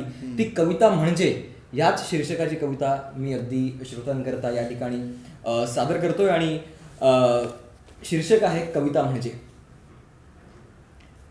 अविचल कवितांचे निद्रिस्त सांगाडे पाहताना, अविचल कवितांचे निद्रिस्त सांगाडे पाहताना मनात निर्माण होते इच्छा की निदान आता तरी कवितेनं बॉम्ब व्हावं. वा वा. अविचल कवितांचे निद्रिस्त सांगाडे पाहताना मनात निर्माण होते इच्छा की निदान आता तरी कवितेनं बॉम्ब व्हावं. असं वाटू लागलंय आता की कविता बांधता यायला हवी पोटाला आणि स्लीपर सेल बनवून घुसता यायला हवं गद्दारांच्या दंगलीत, म्हणजे कवीलाही उद्ध्वस्त होता येईल त्याच्या कवितेसह. वा वा. वा वा वा. हे इतकं नसेल शक्य तर कविता कमीत कमी फुल्ली लोडेड AK-47 बनू शकते. ओ वा वा वा. ती जळजळणारं ऍसिड तरी होऊच शकते. तेवढंही नसेल शक्य तर निदान सूर्याची धार होऊ शकली असती कविता, किंवा घट्ट मूठ आवळलेली गुद्दा झाली असती कविता, किंवा तिला होता आलं असतं थुंकी सकट आवेशात झाडलेली शिवी, तरी धन्य झाला असता कवी. पण यातलं आज काहीच घडत नाही. कविताच होते चिता आणि कवी जातो सती, किंवा कबर होऊन कविता कवी हताश परततो मुठभर शेवटची माती सोडून. या चिरनिद्रिस्त कवितांना किमान आता जाग येऊन, या चिरनिद्रिस्त कवितांना किमान आता जाग येऊन कवीची गचांडी पकडून यांनीच लिहून घ्यावं स्वतःला आणि उडून जावं फिनिक्स पक्षासारखं मागे उरली राख झटकत. वा वा वा वा. नकाशांना प्रमाण न मानता त्यांनी भटकावं कुठेही कसंही, त्यांनी बसावं समाजाच्या निष्पर्ण फांदीवरती फूल होऊन, यावं वांझपणाच्या कडेवर निरागस मूल होऊन, कवितेनं मेघांकडे डोळे लावून बसलेल्याचं उत्तर व्हावं, गाभाऱ्यात नेणाऱ्या पायऱ्यांचा पत्थर व्हावं. कवितेला खरं सांगतो खूप काही होता येईल, ज्याला जे जे हवं ते तिला देता येईल. गझल शेर 4 ओळी मुक्त छंद साल्या जाती, वृत्त बित्त गाल गागा नियमबद्ध सारी नाती. कविता म्हणजे नाही फक्त कागद ओला अक्षर खेळ, रक्त मांस विरघळलेला कविता असतो काळीज मेळ. कविता म्हणजे नग्न सत्य, ब्रह्मांडावर आहे स्वार, अन्यायातून सोडवणारी भवानीची आगिंधार, अन्यायातून सोडवणारी. क्या बात है. अरे क्या बात क्या बात है. है. सुपर. वा आदित्य, एक मला ना असा हे आला काटाला कर आणि असं वातावरण एकदम गाजदप झालं. तुला एक सांगू का, मला ना ह्याची कविता ऐकताना नामदेव ढसाळ्यांची फार आठवण आली. आणि त्यांचं फार सुंदर असं एक वाक्य आहे की कविता किंवा शब्द हे बुलेट सारखे असतात, त्याला फक्त एम करून शूट करायचं असतं. क्या बात. आणि आज आय थिंक आणि आदित्य आदित्य सादर पण असं जोशपूर्ण करतो, त्यामुळे ऐकायला पण असं खरं सांगते हे म्हणजे. सादरीकरण कविता करून घेते असं वाटतं मला. वा खरंय खरंय खरंय. Thank you so much. वा मस्त. श्रीपाद, ऐकवत होता काहीतरी पूर्ण तुझ्या रागात सादर केली, त्याच्या पूर्ण अपोजिट आहे कविता खरं तर. पण ठीक आहे म्हणजे स्पृहा पूर नावाची कविता मे बी 2017ला हा जाणीवांचे दिवे मार्केटिंग करू ना थोडं. प्लीज करा, प्लीज प्लीज सगळ्यांनी. आणि ही पुस्तकं मी मनापासून विनंती करते, खूप कष्टाने, आत्ता आदित्यने सांगितलं त्या रागातून सुद्धा कधी कधी आम्ही पुस्तकं लिहून छापलेली आहेत. सो प्लीज जरूर जरूर ही हा, पुस्तकं हिचं घेऊन लोपामुद्रा वाचा. असेल किंवा मी 2017 साली हे जाणीवांचे दिवे नावाचा कविता संग्रह प्रकाशित केला. बऱ्याच लोकांनी वाचला तो आणि चांगला प्रतिसाद आहे. आणखी वाचावा असं मला वाटतंच. म्हणजे लोकांपर्यंत पोहोचलं तर मला कवी म्हणून एस्टॅब्लिश होण्यापेक्षा मला काहीतरी म्हणणं आहे ते लोकांपर्यंत पोहोचणं, मला ते माझ्यासाठी महत्त्वाचं वाटतं. त्याच संग्रहातली एक कविता आत्ता वाचतो मी. पूर नावाची कविता आहे, पान नंबर 2वरच आहे ती कविता. माझ्यात वितळले कोणी, डोळ्यांतून पूर कशाला. वा वा. माझ्यात वितळले कोणी, डोळ्यांतून पूर कशाला. वा निष्पाप कड्याहून काही, पाझरते ओल उशाला. वा वा. माझ्यात वितळले कोणी, वा रे वा. डोळ्यांतून वा श्रीपाद. पूर कशाला. वा. निष्पाप कड्याहून काही, पाझरते ओल उशाला. झाडांच्या हिरव्या पिवळ्या, हम्म. झाडांच्या हिरव्या पिवळ्या या पानांच्या रांगोळ्या. अच्छा वा. झाडांच्या हिरव्या पिवळ्या या पानांच्या रांगोळ्या. पानांच्या खालोखाली मातीने गाभुळलेल्या. वा रे वा. क्या बात. झाडांच्या हिरव्या पिवळ्या या वा. पानांच्या रांगोळ्या. पानांच्या खालोखाली मातीने गाभुळलेल्या. सावली धुके ऊन पाऊस हे कुठल्या नक्षत्राचे. अच्छा सावली धुके ऊन पाऊस हे कुठल्या नक्षत्राचे. वा रे वा. तळहाती मी झेलावे गुदमरणे या वळीवाचे. वा रे वा. वाऱ्याने हाल उन्हाचे सांगावे कसे कुणाला. वा. निष्पाप कड्याहून काही, पाझरते ओल उशाला. वा. ऋतुचक्र बदलले रात्री, ऋतुचक्र बदलले रात्री. ओलेता दरवळ झाला. अच्छा वा. ऋतुचक्र बदलले रात्री. ओलेता दरवळ झाला. स्वप्नांच्या गावोगावी पाऊस निजेला आला. अरे वा. क्या बात. ऋतुचक्र बदलले रात्री. क्या बात है. ओलेता दरवळ झाला. स्वप्नांच्या गावोगावी पाऊस निजेला आला. पावसात भिजले कोणी, देहाची सतार झाली. वा रे वा. पावसात भिजले कोणी, वा. देहाची सतार सतार झाली. झाली. वा रे वा. माझ्यातील झंकाराने थरथरली काया गोरी. अच्छा क्या बात है. थरथरत्या या स्पर्शाला रोखावे तरी कशाला. क्या बात. निष्पाप कड्याहून काही, पाझरते ओल उशाला.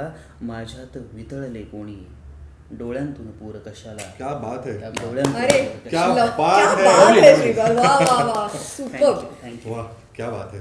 थँक्यू. मला ते इतकं आवडलं. सतार देहाची आणि सतार. देहाची सतार झाली नाही आणि जपूर जवळ. आणि आणि गाभुळलेली माती. आता गाभुळलेली. गाभुळलेली माती हे मी पहिल्यांदा ऐकतोय. तर त्याच्यामुळे आता ह्याला जरा फोन करून वेगळं थोडा वेळ एक वेगळी विचार- मैफल. थोडं वेगळं करावं लागेल. म्हणजे ते मगासारखं तुम्ही जेव्हा वेगळे बसला होता. नाही, मी आता बसणं बंद नाही, पण केलंय. त्यावेळेला कवितेसाठी बसू टेक्निकली. ओके. नाही, आता कवितेचीच इतकी नशा आहे ना, तर बाकीच्या सगळ्या नशा बंद खरंय, करून टाकल्या. खरंय. क्या बात है. क्या बात आहे. संकेत. क्या बात आहे. मस्त. आता मी काय बोलू यार, या दोघांनी अशी ओपनिंग बॅट्समन आलेले आहेत तुम्हाला खरं तर. पण मला एक आदित्यच्या त्या मुद्द्याला धरून एक असं बोलावं असं वाटतं की आपण खूप छान कवी निर्माण केलेले आहेत. आपल्याला खरं तर आता खूप छान रसिक निर्माण करायची गरज आहे. नाही रसिक आहेत ते शोधण्याची गरज आहे संकेत. असेल सुद्धा किंवा त्यांच्यापर्यंत पोहोचण्याची गरज आहे. पोहोचणं. खरंय खरंय खरंय.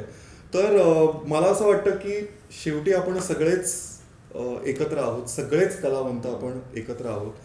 आणि जरी आपल्याला कदाचित एकमेकांची नावं माहीत नसली तरी आपण सगळे एकमेकांचे मित्र आहोत. आणि ह्या सगळ्या माझ्या मित्रांसाठी लिहिलेली ही कविता आहे. मला असं वाटतं की आपण सगळेच कदाचित एका अशा जागेवरती भेटू जिथे ती जागा फक्त आपल्यासाठी बनवली असेल, आपल्या सगळ्या कलावंत मित्रांसाठी बनवली असेल. आणि ही कविता ह्या सगळ्या मित्रांसाठी आहे, सगळ्या रसिकांसाठी आहे. आणि मला तिकडे खरं तर म्हणजे हे आयुष्य संपल्यानंतर सुद्धा मला त्यांना तिकडे भेटायचं आहे. तर त्याच अंगाची ही कविता आहे. तिथे भेटूया मित्रा, वा. तिथे भेटूया मित्रा. तुझ्या माझ्यात जी हिरवी जागा उगवली आहे तिथे भेटूया मित्र. वा वा. तुझ्या माझ्यात जी हिरवी जागा उगवली आहे तिथे भेटूया मित्रा, जिथे अजूनही शेक्सपियर शेवटचा अंक लिहितोच आहे. जिथे अजूनही शेक्सपियर शेवटचा अंक लिहितोच आहे, जिथे तुकोबा कीर्तनात मग्न आहेत, जिथे मोने आपली फुलांची बाग सजवतोय, जिथे मोने आपली फुलांची बाग सजवतोय, जिथे सूर येतो मोजाटचा अनपेक्षित लाटेसारखा, जिथे न्यूटन झाडाखाली बसलाय आकाशाकडे टक लावून, तिथे भेटूया मित्रा, तिथे भेटूया मित्रा. जिथे तुझ्या माझ्यातली आदिम खूण सापडेल, क्या बात आहे, वा. जिथे तुझ्या माझ्यातली आदिम खूण सापडेल, जिथे आपल्या दोघांमधल्या जाणीवा तरारून येतील यज्ञासारख्या, जिथे बालपणातली हरवलेली हिरवी पानं सापडतील, जिथे बालपणातली हरवलेली हिरवी पानं सापडतील, जिथल्या ढगांना आपण दिलेला आकार असेल, तिथे भेटूया मित्रा, तिथे भेटूया मित्रा. जिथल्या झाडांच्या देठांना पुस्तकांची पालवी फुटेल, जिथल्या झाडांच्या देठांना पुस्तकांची पालवी फुटेल, जिथे तू हसल्यावर अक्षरच पडतील पानगळीसारखी आणि भिजवतील आपला सारा देह आपल्याच ओल्या चिंब झालेल्या अर्थांनी, जिथे तुला मला इंद्रधनुष्य वाटून घेता येईल, तिथे भेटूया मित्रा. आता हे सगळ्या रसिकांसाठी आहे. जिथे आपल्याला शोधत येतील आपल्यासारखे कुणीतरी, जिथे आपल्याला शोधत येतील आपल्यासारखे कुणीतरी, जिथे आपल्या भेटीची खूण म्हणून एक काजवा चमकत राहील झाडात, ह्या आणि पुढच्या जन्माआधी येणारे जे ठिकाण आहे तिथे भेटूया मित्रा, तिथे भेटूया मित्रा. क्या बात आहे सगळे, वा वा वा, फारच मजेदार, फारच सुंदर. आणि मी काय बोलू, खरं तर चर्चा होती, प्रोसेस. मग पण ह्या सुरुवात बोललीस ना चर्चेतून- मगाशी तू, ही सुरुवात आहे आणि मला अगदी सांगावंसं वाटतं की स्पृहाने सगळा घाट जुळून आणला. परंतु अशा मैफिली फॉर्मल इन्फॉर्मल कुठल्याही प्रकारचे आपण करत राहूया. आणि हे करणं फार गरजेचं आहे.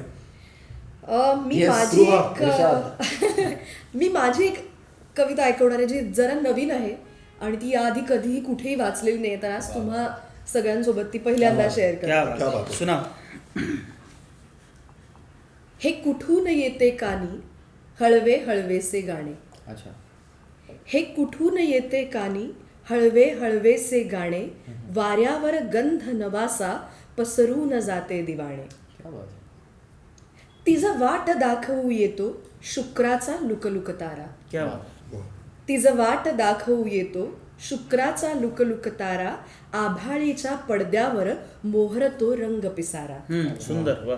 आभाळीच्या पडद्यावर मोहरतो रंग पिसारा, मग डोळे मिटून तीही साठवते सारे काही. वा वा वा. मग डोळे मिटून तीही साठवते सारे काही, यमुनेचे श्यामल पाणी बेभान होऊन वाही. नाजूक जीव तो थकतो त्या भार साहवत नाही, नाजूक जीव तो थकतो त्या भार साहवत नाही, ती अलगद मिटून जाते प्राजक्त मुक्याने पाही. क्या बात है, वा वा वा. ती अलगद मिटून जाते प्राजक्त मुक्याने पाही. आणि शेवटच्या ओळी आहेत, या भेटीवरती असते विरहाची धूसर छाया, या भेटीवरती असते विरहाची धूसर छाया, ती घट्ट वेढूनी घेते ती राजस आदिम माया. सुंदर. ती राजस आदिम माया. राजस आदिम माया. हे पण मला ना ह्या गोष्टीचं फार कौतुक आहे की ती बाकी सगळं ऍक्टिंग करते आणि बाकी सगळं तिचं एकीकडे चालू असतं आणि एकीकडे कविता नावाची गोष्ट ती फार असं निष्ठेने फॉलो करते. आणि इव्हन इंस्टाग्रामवरचा खजिना नावाचा उपक्रम मी अगदी नियमाने बघायचो.